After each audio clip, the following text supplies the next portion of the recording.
นี่บล็อกออกให้แน่นี่นายนี่ผมเชิงเหลืองนี่อันนี้นายนี่เลยว่าบล็อกออกถึงนี่ถึงหยังมันเรียบร้อยเบิดแล้วเด้อถึงมันขอความมันแบบบล็อกได้บ่บล็อกออกเบิดบ่ให้อยากมีเงินมันเว้าหั่นบล็อกออกแต่ห้องเฮานี่ บล็อกเลยเด้ บล็อกแล้วบล็อกอีกบล็อกกันมัน ว่าลบเลยบ่ ลบออกเบิดเลยขอความมันยังมันของมันน่ะอีนาย อีนายเว้านี่ได้อีนายว่าสิมานี่คนนั้นบ้านตู่นี่นะ ขนาดยังบ่อยู่นำกันนั่นนี่ แต่บ่ทันได้นั่นเพราะแต่ว่าเพียงแต่ว่าสิมานี่ก็ยังช่างสอนเฮาอีกบ่น้อยล่ะอย่าบ่ได้ก็บ่เอาน้ำไหลเพียง หาผู้ใหม่อีกพ่อตู่ หาผู้ใหม่แหละเมียผู้นี้ก็ควรที่ว่าอยากมานี่ก็บ้านกังบ้านนั้นอันนี้นะก็ เป็นจังได๋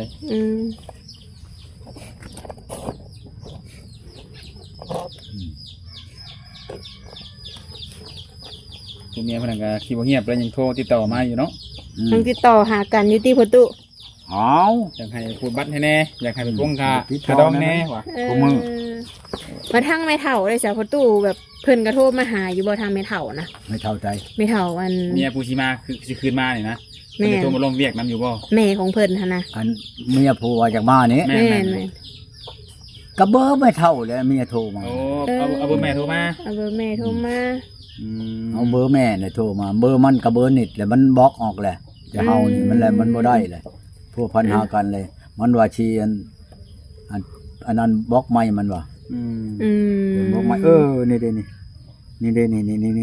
บล็อกออกให้แน่นี่นายนี่ผมเชิงเหลืองนี่อันนี้นายนี่เลยว่าบล็อกออกถึงนี่ถึงหยังมันเรียบร้อยเบิดแล้วเด้อถึงมันขอความมันแบบบล็อกได้บ่บล็อกออกเบิดบ่ให้อยากมีเงินมันเว้าหั่นบล็อกออกแต่ห้องเฮานี่ บล็อกเลยเด้ บล็อกแล้วบล็อกอีกบล็อกกันมัน ว่าลบเลยบ่ ลบออกเบิดลบข้อความมันยังมันของมันนั่นบ่อยากเห็นมันนั่น โอเค บ่อยากจะนี้ข้อความมันนั่นบล็อกออกมันเบิดโลดอีนายอันนี้นั่น หมดแล้วบ่เห็นแล้ว พ่อตู่บ่เห็นแล้วบัดนี้นะ บ่เห็นแล้วอย่าโลด บ่เห็นแล้ว คือสิเจ็บใจแฮงเนาะพ่อตู่เนาะ โอ้ มันโพดใช่จังหวะ เนาะ มันเว้าเหลือโพดนั่น แม่นเลยพ่อตู่ อันนี้แหละเขาว่าคนนั้นถูกบ่ยอมจนนั่น เนาะพ่อตู่ มันเหลือโพดเห็นว่าเฮ็ดหยังเว้าหยังก็ดีตะบ้าอันนั้นความเมียตัวนี้ก็เว้าเมียตัวนี้ก็เห็นแหละรู้จักแล้วอันว่าไปอันโอ้ยจะเอาเมียน้อยดีเนาะว่าจะมันโยมันน้อยใหญ่ก็ตามนะเอาแต่มันใจมันใจไปพังเว้าน่ะมันบ่แม่นมันธรรมดาใจอีนายนี่ป้าแต่เมื่อก่อนเห็นบ่แม่นเจ้าบ่แม่นเจ้าว่า เมื่อใดพ่อตู่ อันนั้นบ่แพทย์น้อยเนาะมานี่วานนี่เด้ ว่านี่เนาะ ล้มกันกับบ่แพทย์น้อยได้อันอีนายอันนี้น่ะเราว่าคักอยู่ดอกอีนายนี่บัดไปพังบัดมันเว้าบัดมันมาอันนี้จะตัวเองน่ะปาโธ่มันบ่แม่นธรรมดาเด้อว่ะเช้าบอกออกบ่ผ่านเนาะพ่อตู่คนนี่บ่ผ่านดอกยาโลด ยาโลดบ่เบิ่ง ตะกี้สิมามื้ออื่นนี่ได้เพิ่นสิออกไปฝากเงินให้อันค่ารถนำมื้อนี้ว่าสิฝากให้300,000ก็ฮอดแล้วคิดว่าโอ้เพิ่นอายุเท่าไดพ่อตู่คนนี้นะอายุเพิ่นจักปีอายุนั้น30ปลายพุ่นนี่น่ะ38 39นี่แหละเนาะบ่ช้ำนิดน้อยอันอายุ15 16ช้ำคำเว้านี่นะเขายังมาบ่ยังว่ายังอดอ้อมเอากันแน่อันนี้เพิ่นบ่ได้อดบ่ได้หยังได้บ่พ่อตู่ใส่อย่างเดียวบ่เขาเนาะคิดจะประตูว่าแม่เฮาแม่นบ่ประตูกว่าฮอดแม่เรื่องจังสอนแหละมันก็นิ่มความอันนั้นมาข้อความมามันว่าคอยในช่างช้อนตังแม่เจ้ามันป้าเจ้าพ่อบัดนี้นี่แหละอันช่างของมันว่าหัวหาประตูบ่ได้ให้เพิ่นบ่เฮาบ่ได้เว้าหยังบ่ทันต่อให้ยาวเฮาว่าเจ้าน่ะมันโพดช้าว่าได้เงินไปแล้วก็บ่เปิดฮอดโทรศัพท์ก็เว้าอีหลีแล้วนี่นั่นบางรับบางนั่นจะบ่ว่าตัวเองก็ว่านั่นอยู่ดอกครับบ่แม่นให้ดอกเว้านั่นจะชื่อดอกเนาะพ่อตู่ผู้ติดต่อไปให้กับโมนินคนรู้จักกันโมนินน่ะทองเมียแหละมันไปเว้าให้หมอน่ะได้ย้อนมันน่ะก็ดิบ่ประมาณดอกก็พากไปให้มันก็ช่องแชนว่าคันว่ามันได้จบเจือนั่นยังสิให้มันเป็นล้านผู้ใดโมนินน่ะบ่แม่นว่าธรรมดาได้ครับ ถ้ามันชิ้นเปลืองไปมาแหละบัดนี้ไป โดย ค่าน้ำมันรถมันล้างมัน โดย อยู่ล้านหนึงว่ะบัดนี้มันว่าอย่าอายเว้ยมันว่าผิดไปเอาอันน้องเมียเก่าเจ้านี่ว่าซั่น แล้วแต่โตว่ะ บัดนี้สิเอาผู้นี้ติประตูบัดนี้นะน้องเมียเก่า ยังบ่ทั นี่ ว่าเอาหักแต่ว่ามันอยู่ในชวนกล้วยอีนี่นั่น ม ถ้าไปพ่อไปเห็นน่ะมันมาโลดแล้วอีนี่น่ะมันอยากให้ผัวมันคงมันเคยมาอยู่แล้ว เออ น้องเมียเก่าน่ะ ขึ้นมาแล้วแล้วเป็นอะไรเนาะมาอยู่ มัน นี่ มา เนาะ มันเคยมาอยู่นํแล้วอันนี้น่ะ อืม ว่ามันบ่ตีมันดอก อืมจังพ่อเพิ่นจังอยากมาอีกเนาะ คันเมียนี่นั่นเมียอยู่อันบ้านนั้นมุงปอนี่นั่นคันมันมาก่อนเฮาก็ยังสิไปปัวแปลงเอาอยู่ไหนบ่แม่นเฮาบ่นั่นไหนคันเมียมาน่ะนะ เนาะ อันนี้ให้เฮาไปปัวแปลงซะก่อนจังมา เฮามันบ่มั่นใจ เนาะประตูแม่นเลย แล้วเชื่อหมู่เอาเงินไปแล้วบ่มาซะบ่ลือไหนน่ะเฮาก็ค้าเลยเด้นี่ เนาะ คันว่าบ่แม่นนะว่ามันอยู่มานอนนํกันเนาะมันเท่าใด อืม มื้อเท่าใดอันนั้นแหละ เนาะ ชำเมียแล้ว จนว่าเฮ็ดบันทอกบันทึกกันคักแน่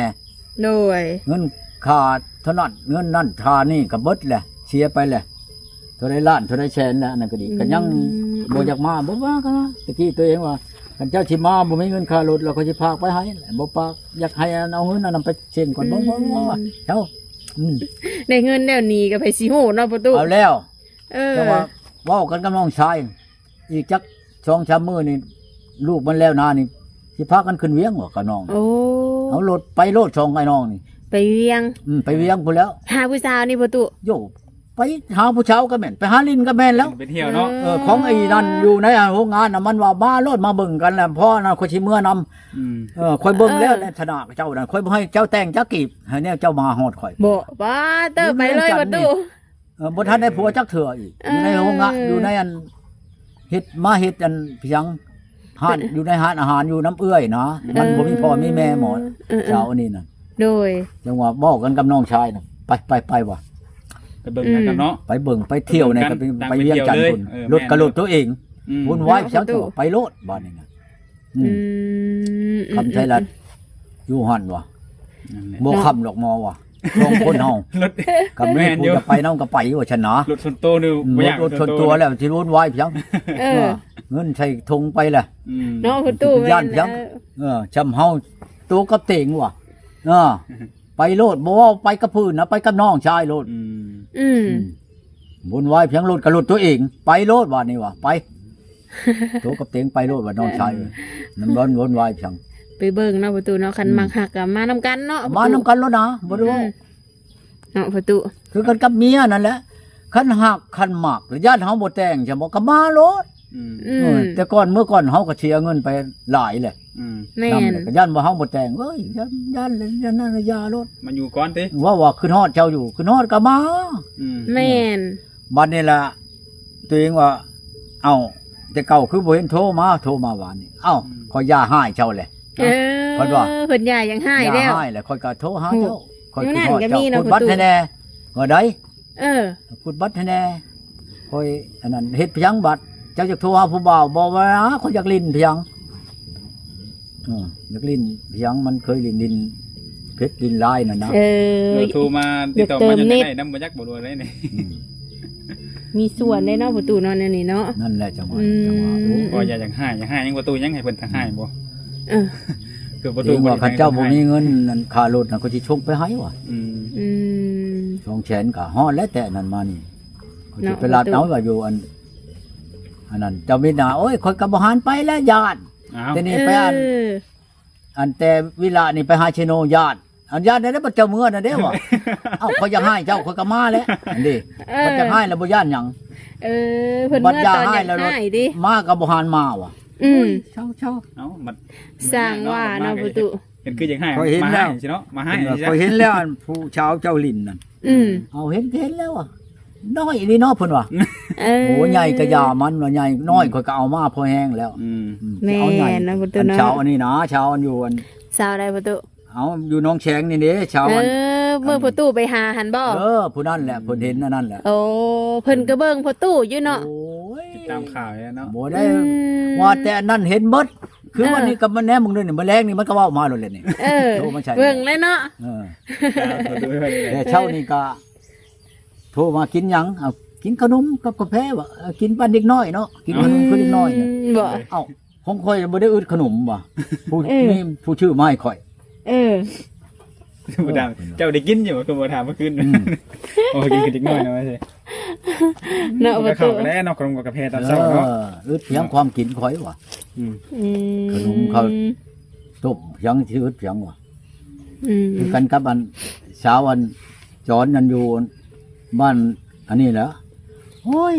ข่อยจะกินต้มไก่ที่นอกใจไก่เจ้าหลาย โอ้ยว่ะ ข่อยไก่ข่อยเป็น100 200ว่ะไก่ใต้ทุกประจำข่อยบ่ได้กินมัน เออ ข่อยบ่กินไปเพียงกินกัน เนาะประตู ข้าตัวหนึ่งหั่นอยู่ได้อันนั้นน้ำตากแห้ง นั่งอยู่ ย่างอยู่หั่นว่านนี่ก็แกงเขียวหน่อไม้ว่านนี่ก็ดี เออ เบาหนอมเบาแพทย์เบาพอแพทย์มาว่านนี่มาก็กินแกงหน่อไม้นั่นนี่แหล้วนำกันนี่ เออประตูว่าเป็นคนแกงนะ อืม แกงเออ อันนั้นแหละอันเบาหนอมว่าเจ้าเป็นเนาะแกงหน่อไม้ค่อยบ่เป็นโอ้ น่าหลายคนในประตูบ่เป็นแกงหน่อไม้นะ ค่อย หลาย เป็ คน น ข้าวพี่ชังว่ะ เอา ค่อย แม่น กิน จังเนาะ มานี่มันเท่าใด เนาะประตู อืมใส่เฮ็ดบดได้หวานนี่เบาหนอมเอาเฮ็ดบดมาเลยแกงเฮ็ด ปัญ บ ญั ด งเอาแล้วเนาะ ยังบ่ได้เบิดชับแล้วหันอยู่ได้หม้อ อืม กินวานนี่ช่องคนหน้อไม้ช่องยอดช่องยอดก็ได้ชำขานี่อืม ยอดจำคายเด้อประตู นั่นล่ะ กินบ่เบิดได้เนาะ โอ้ยอยากกินนั่นต้มไก่น้ำเจ้าดิโอ้ยว่ะ เออ มาโลดว่ะ อยาก พูดเพียง มา ไก่ เนาะ เออ เป็ด อัน ก็ นั้นแหละ มีเนาะประตูเนี่ยเป็ดประตูกะ ฮะ เป็ดก็มีเด้อ เอาเป็ดก็มีหันผักไข่อยู่ในกอยบ้านน่ะ เออ ช่องแม่ผมเดี๋ยวนี้น่ะอั มันก็สิบ่ พ อีว่าประตูฝนตกใส่แบบนี้นะ จักละมันแล้ว มันบ่คำแปลว่ามันตุ้มมันบ่เป็นหยังดอก เออ มันผัก มันเป็นตู้เออ มันตุ้มมันบ่ลงใส่ไข่มันดอก อืม อันเด้อยู่น่ะช่องแม่พุ่น เออเนาะประตูเนาะอยู่ให้อยู่หน้าป นั่ ระ นแหละ ตูนี่มีครบเบิด เพิ่นผู้ชิมาน่ะโอ้ยบัดมาก็สิเอามาจากช่องชามโตมาต้มกินอยู่พี่ อืม โอ้ยว่ะเอากินโลดแล อยากกินเนี่ยบางว่าสิต้ ต้ ม มอยากกิน คือ น่ะ ไม่ ปลานิ่นเขาจะกินปลานิ่นเพิ่นว่า เออ เพิ่นสิเผา อืม โอ้ยเดี๋ยวเจ้าจะเผาก็เผาเจ้าต้มก็ต้มอยู่แล้วว่ะปลานิ่นคอยนำจนบ่อยากแล้ว อืม บ่เพิ่นป่านะ อืมเลย นั่นเพียงนี้ แต่ประตูบ่ได้คุยหรือว่าผู้สาวอยู่ใช้อยู่หนองแซงนะบ่ได้คุยเด้อ อ่ะผู้อยู่ ย่าเลย น้องแฉงน่ะ แม่น โอ้ยคอยชื่อว่าชุมเจ้าพังไปแล้วก็ โดย ไปคุยไปล้มกันเนาะมื้อนั้นก็บ่แพทย์น้อยแน่ โดย ไปนำแล้วก็บ่เจือดแน่ไปแล้วก็ล้มกันก็ชื่อเบียร์ล้างหนึงเนาะมากินน่ะก็ไอ้น้องเราเองและผู้ชาวน่ะก็มาเต็มมันเป็นผู้หญิงเหล้าหญิงเบียร์น่ะ อืม บัดนี้ลูกนั่นบัดนั่งอยู่คืนนี่แหละ โดย นั่งอยู่เลยอยากกินขนมลูกสาวเรานั่น อืม เป็นตะแพงดอกอีนั่นก็ดีลูกคนเดียวนั่นแหละคอยอันไปชื่อขนมให้ลูกนี่ก่อนเด้อว่ะ อืม จับหลุดออกไปโหสิเป็นเช้านาทีบ่เห็นมา เอาแล้ว แล้ว เออ จับโทรศัพท์มาบัดนี้สิโทรเอาเพิ่นน่ะบอกออกแล้ว เอาเลย บ่เน้นออกแล้ว แปลกเนาะประตูเนาะ เออ โหดแท้ เอาแล้ว บ่บอกแนวใดเนาะ เฮ็ดได้เนี่ยแล้วบอกเว้านํแม่แล้วบัดนี้นี่ อืม เอาแม่ก็ว่าเป็นหยังเจ้าบ่โทรเอาว่าซั่นเอาโทรได้บอกอันนิดออกแล้วว่าอ้าวอีนี่ช่างบ่ช่างเป็นแท้เราอ่ะอย่าดอกเราอ่ะบัดมันมาแล้วสิให้มันติดต่ออันนิดใบให้ว่าฉันนำอีกว่าฉัน อืม บอกติ เม็ดเจ้ากูมือนี่เบอร์อีก เบอร์มือถือนั่น เป็นอะไรเนาะประตูเนาะแปลกแท้ เบอร์มือถือก็มีบัดนี้โทรใช้ยามใดก็บ่ว่างอืม เช้าว่ะ เนาะผู้ดี บ่แม่ คิ น ด ว่า ตัวอีซื่อ บ่แม่นว่าเว้ากับเราดอกแต่สิให้เอาก็ยังบ่เอาอยู่นั่น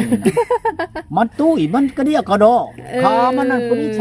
ำลำพร้าวนี่แหละ อ๋อบ่แม่นคนลำพังนะ คำว่ามันมากายเขานั่นลุกก็บ่ได้โลดแต่ที่ย่อขามันก็บ่ขึ้นมันบ่แม่นธรรมดามันใหญ่ดีโลเอ้าน้ำหนักคน80โล เนาะประตู น้อยใหญ่ ประตู ปานใด ซ้ำบ่สาวสันนี่นะ อันใด ความตุ้ยเพิ่นนะ มันคือสิดับชาวชั้น บ่ เออ ตุ้ยกว่าหันอีก ช่องขาชาวชั้นนั่นจะช้ำพาลาวอันผู้นั้นถามเขาว่าบ่เพศน้อยกว่าบ่เพศน้อยก็ไปนำบ่ คือสิว่าโหดได้ประตู เขาบ่เชื่อไปนำขันกับข่อยไปถ่ายคลิปนี่อยู่นอนน่ะ ว่าสัตว์เราอวบแล้วยังบ่เฒ่าอยู่เนาะสองคน โด จะ ย ทำ ตัวกระโตนขาโพกแล้วช่องเบื้องนี่กว่ามะพร้าวนี่ แล้วย่างก็เอกเอ็นพอเรือบ่โอ้ยบ่เป็นตาดอกครับเขาบ่ปากเนาะ อยู่ในใจเฮาเลยเนาะ คิดอยู่ในใจดิประตู บ่แม่นว่าควันเราว่าพื้นเราตุ้ยเราใหญ่ เออว้าเนาะประตู ทั้งแม่นั่นก็โอ้ยมันขี้ค้านได้ อืม เอออีอันนี้น่ะมันเฮ็ดเพียงอยู่ในนี่ก็ห่อข้าวต้มขายเว้ย เออ อืม